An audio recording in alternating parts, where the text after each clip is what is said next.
Hello guys! We are going to present about the concept of approach, method, and techniques in ELT and links between action and thought in language teaching.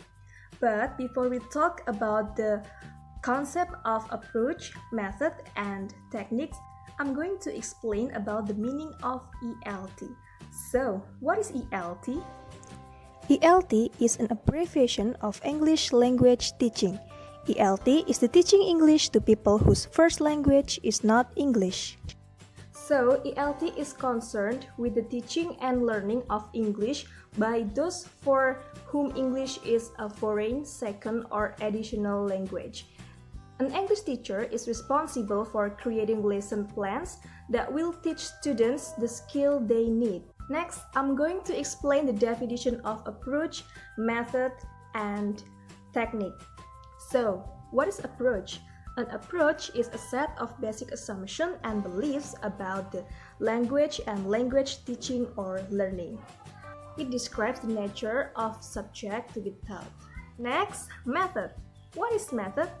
A method is an overall plan for the orderly presentation of language material. A method is more procedural. Within any approach, there can be several methods. The last is techniques. What is technique? A technique represents implementation. It is the actual implementation of a method in the classroom. Alright, after this we are going to explain about the concept of approach, method, and technique. Here I will explain about the concept of approach, method, and technique. The first is approach. Approach is how someone acquires the knowledge of language.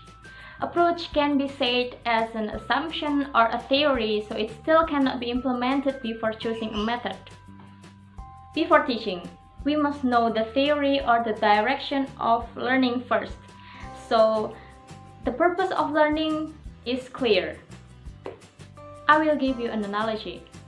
We can analogize an approach as a destination.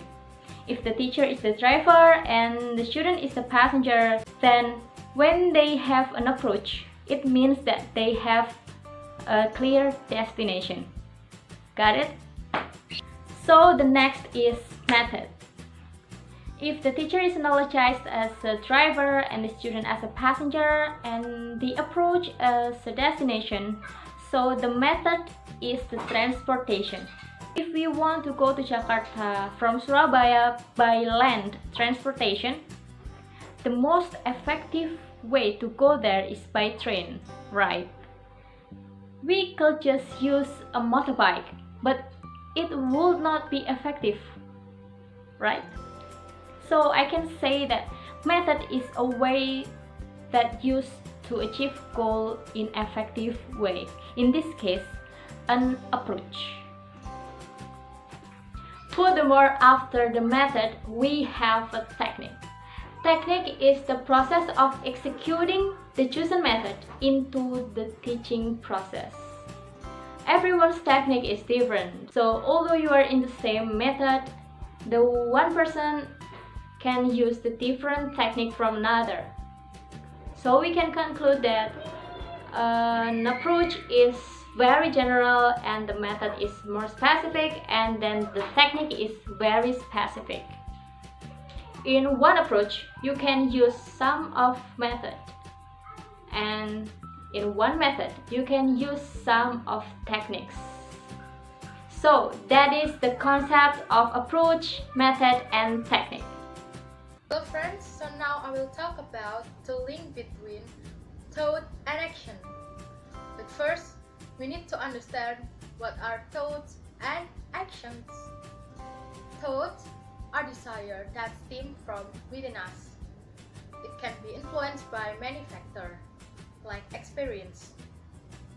Actions are transformation of thoughts into a real form. It is very important for you to become aware of the thoughts that guide your actions in the classroom.